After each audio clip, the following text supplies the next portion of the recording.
So we have our first attempt here. Again, it's been, I'd say, a good 8 months since I've actually welded anything, so I'm actually impressed that it turned out halfway decent. It's pretty thick. It has some worms on it. You know, it's not great.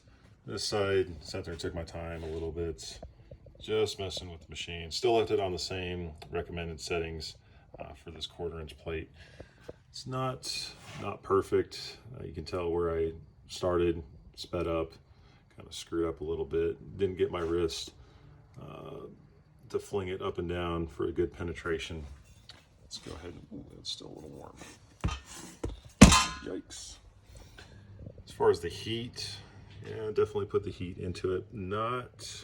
Actually it did. You can start to see it just a little bit. So I burned my fingertip. Yeah. Can't complain. You know, great little machine. I do have the TIG welder as well. Keep this guy covered up. Haven't even messed with it. That one, can't even tell you what kind that is other than it's a PrimeWeld.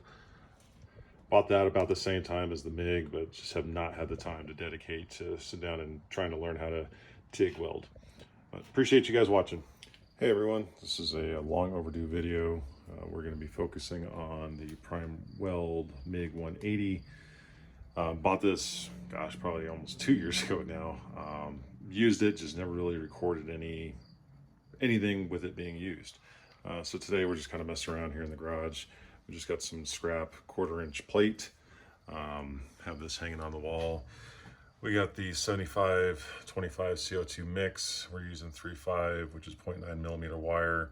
And we're gonna go ahead and set the machine to 22.5 for the voltage and a 402 feed rate. So on this, my only complaint is the on-off is on the back. It's the only thing that's odd to me. So we have 22. Let's go ahead and set our voltage. What did we say? 22.5. And with a feed rate of 402. It's very sensitive. It's on MIG. We're good to go. So let's go ahead and get our PPE on and get started.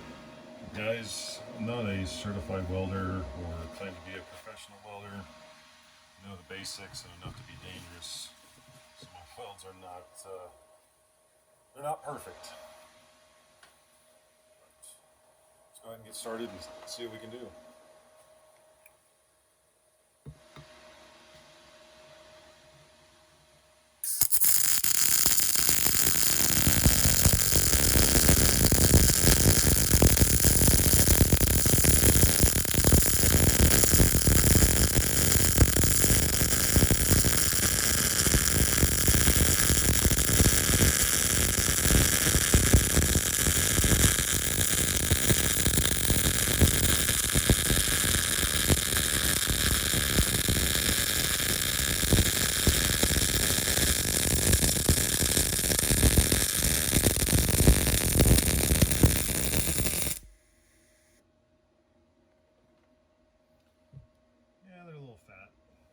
It's been a while since I've welded anything, but it's not perfect. But I will say that this machine lays down some